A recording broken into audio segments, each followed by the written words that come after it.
வணக்கம். நயினார் நாகேந்திரன் அவருடைய சமீபத்திய பேச்சு இப்போ கொஞ்ச நேரத்துக்கு முன்னாடி அவர் பேசியிருக்காரு. மிகவும் அருவருக்கத்தக்க வகையில் சிஎம்ஐ பற்றியும் சிஎம்முடைய அம்மாவை பற்றியும் பேசியிருக்காரு. அங்கே தமிழிசை சவுந்தரராஜன், அங்கே வானதி அவங்கெல்லாம் இருக்காங்க, அந்த மேடையில் பேசியிருக்காரு.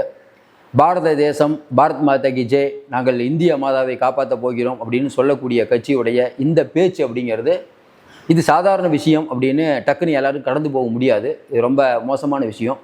அதையும் தாண்டி இன்றைக்கி சிஎம்மாக இருக்கக்கூடிய விஜய் அவர்களுக்கு எதிராக ரொம்ப ஆபாசமாக பேசுவது அதிகரித்து கொண்டே இருக்கிறது. எடப்பாடி பழனிசாமி ஆகட்டும், இல்லை ஜெயலலிதா ஆகட்டும், கலைஞர் ஆகட்டும், ஸ்டாலின் ஆகட்டும், இவர்கள் முதலமைச்சராக இருந்தபோது இப்படி இவர்களை யாராவது இப்படி விமர்சித்தாங்களா அப்படின்னா அது கம்மி தான். ஏன்னா ஒரு தனிப்பட்ட நபரை பற்றியும் அவருடைய அந்தரங்க விஷயங்களை பற்றியும் அவங்க அம்மாவை பற்றி இந்த மாதிரி கேவலமாக பேசுவது அப்படிங்கும்போது பரமசிவன் கழுத்தில் இருந்து கொண்டு பேசுகிறார் நயினார். என்னை தொட முடியுமா அப்படின்னு சவால் விடுற மாதிரி தான் தெரியுது. ஏற்கனவே நயினார் அவர்கள் நடிகை திரிஷா அவர்களை பற்றி பேசியது உங்களுக்கு தெரியும். அதுக்கப்புறம் ரொம்ப நேரத்துக்கு அப்புறம் தான் அவர் தவறாக புரிஞ்சுக்கப்படுது, மன்னிச்சுக்குவாங்கன்னு சொன்னார். ஆனாலும் வெகுஜன மக்கள் என்ன கேட்குறாங்க, என்னங்க திமுகவில் மார்கண்டேயனில் ஆரம்பித்து, நக்கீரன் கோபாலில் ஆரம்பித்து, பொன்ராஜிலேருந்து ஆரம்பித்து, அனிதா ராதாகிருஷ்ணனில் ஆரம்பித்து, உதயநிதி ஆரம்பித்து, இவங்களையெல்லாம் நம்ம சிறையில் அடைக்கணும்னு இந்த கவர்மெண்ட் முனைப்பாக இருக்குது. ஆனால் நயினார் நாகேந்திரனை ஏன் இந்த அவதூறு வழக்கில் உள்ளே போடலை? அப்போ பிஜேபி மாநில தலைவர்னால் அவருக்கு என்ன கொம்பா முளைச்சிருச்சு? கடந்த காலங்களில் அண்ணாமலை இருந்தார், அண்ணாமலை இப்படி பேசலையே.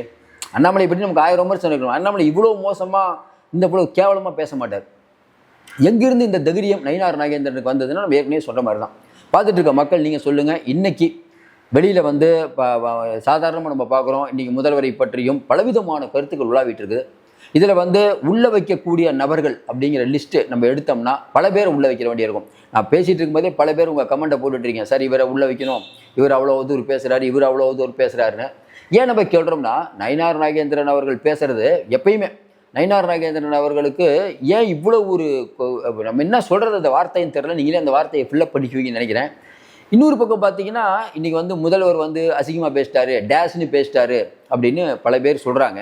இது குறிப்பாக திமுகவினர் சொல்கிறாங்க. நான் என்ன கேட்குறேன், இன்றைக்கி இருக்கக்கூடிய சூழ்நிலையில் முதல்வர் ஏதாவது கண்ணிய குறைவாக பேசியிருக்கிறாரா? இப்போ நீங்கள் பேசுகிற மாதிரி யார் பேசினது? ஏற்கனவே உதயநிதி அவர்கள் பேசியது எவ்வளவு மோசமான, அதை நம்ம வெளியில் சொல்ல முடியுமா? அதே போல் இன்றைக்கி நயினார் நாகேந்திரன் பேசுகிறத என்னால் பேசவே முடியல. பாருங்க, அவர் என்ன சொன்னாருங்கிறத சட்டசபையில் அப்பாவை காணோம் அப்படின்னு முதல்வர் சொல்கிறார். அதுக்கு கவுண்ட்ரு சொல்கிறதா இவர் கவுண்ட்ரு கொடுக்குறாரு. இந்த கவுண்ட்ரு எவ்வளவு பெண்களை இழிவுபடுத்தக்கூடிய பேச்சாக இருக்குது. அப்போ பூனைக்கு யார் மணி கட்டுறது? இதே ஜெயலலிதா அவர்கள் முதலமைச்சராக இருந்து நயினார் நாகேந்திரன் இந்த மாதிரி பேசினா இந்நேரம் தூக்கி உள்ளே வச்சிருப்பாங்களா ஒழிச்சிக்க மாட்டாங்களா? இப்போ இன்றைக்கி நம்ம ஜெயலலிதா அவர்களை நினைவு கூறுறோம். அந்த அம்மா 1000 இருந்தாலும் மோடிக்கே டஃப் கொடுப்பாங்க. ஏன்னா நீங்கள் தன்மானத்தை விட்டுட்டு இருக்க முடியாதுங்க. ஒரு முதலமைச்சர் ஆகிட்டார் அப்படிங்கிறதுக்காக நீங்கள் என்ன வேணால் பேசலாம். கேட்டால் மேலே சென்ட்ரல் கவர்மெண்ட் இருக்குது, எங்களை காப்பாற்ற அத்தனை அமைப்புகள் இருக்குது. உடனே அங்கேருந்து அமித்ஷாவுடைய ஃபோன் வரும். அது தமிழ்நாடு மாநில தலைவர் பிஜேபி தலைவர் அரெஸ்ட் பண்ணுறதுங்கிறது சாதாரண விஷயம் இல்லை. இது இந்த தைரியம் அப்படிங்கிறது பல பேருக்கு ஏற்கனவே முன்னுதாரணம் இருந்திருக்கு. லல்லு பிரசாத் யாதவ் பண்ணியிருக்காரு, மேற்கு வங்காளத்தில் மம்தா பானர்ஜி பண்ணி ஓட விட்டுணும்.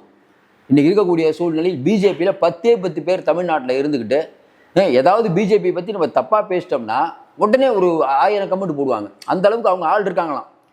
ஜெயிக்கிறது ஒரு சீட்டு. நம்ம என்ன சொல்கிறோம், பிஜேபியினரை பற்றி கவலையாகுது. கடவுளுக்காக மட்டும் ஒரு கட்சி நடத்திட்டு இருந்தால் எப்படி நம்ம அதை அனுமதிக்க முடியும்? எச் ராஜாவுடைய கடந்த கால பேச்சுக்கள் நல்லா யோசனை பாருங்க.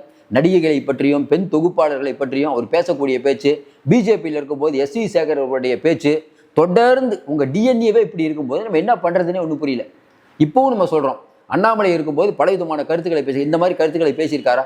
தொடர்ந்து தமிழ்நாட்டில் அமைதி பூங்காவாக இருக்கக்கூடிய தமிழ்நாட்டில் இந்த மாதிரி விஷம கருத்துக்களை பரப்புறதுல பிஜேபிக்கு ஒரு பங்கு இருக்குது. திமுக அந்த வேலையை பண்ணுது, பிஜேபி பண்ணுது. இன்னொன்று, இந்த விஷயம் பேசின உடனே திமுக இந்நேரம் கண்டிச்சிருக்கணும். ஏங்க முதல்வர் அம்மாவை பற்றி இந்த மாதிரி பேசியிருக்க கூடாது. திமுக அமைதிக்காகுது.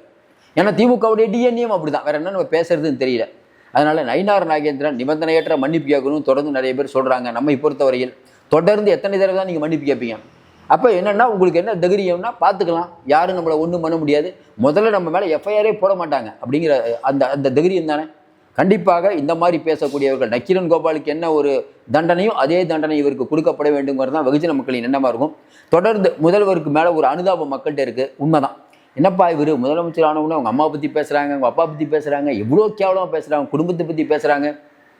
அப்போ முதல்வர் எதுவுமே செய்யாவிட்டாலும் மக்கள் மனதில் நிற்பதற்கு காரணம் அப்படிங்கிறது அவர் மேலே இருக்க இன்னும் அணுதான் போகிறது இல்லை. என்னங்க அது பாவங்க, முதல்வர் அமைதியாக பாட்டுக்கு வந்துட்டு போகிறாரு. அவரை பற்றி இந்த மாதிரி சொல்கிறாங்களே, நல்லா யோசனை பாருங்கள். ஸ்டாலின் அவர்களை பற்றியோ அவங்க அம்மாவை பற்றியோ இந்த மாதிரி யாராவது பேசினாங்களா?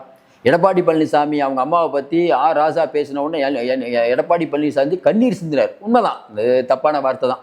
ஏன்னா அண்ணன் ராசா அவர்கள் இதே மாதிரி தான் நிறைய இடத்துல பேசுவார். அப்போ எடப்பாடி பழனிசாமி அவர்கள் அம்மாவை பற்றி பேசணுன்னு எடப்பாடி கண்கலங்கினா அதனாலே பல இடத்துல திமுக தோற்று போனது. இதே மாதிரி நயினார் நாகேந்திரன் பேசிட்டு இருந்தால் எக்காலத்திலையும் பிஜேபி உருப்படுவதற்கான வழி இல்லை அப்படிங்கிறத தான் பார்த்துட்டு இருக்க மக்கள் வாயிலாக தெரியும். தொடர்ந்து ஆதரவு கொடுங்கள். நிறைய அண்மை தகவலை தந்துட்டு இருக்கோம். மீண்டும் சந்திப்போம். நன்றி, வணக்கம்.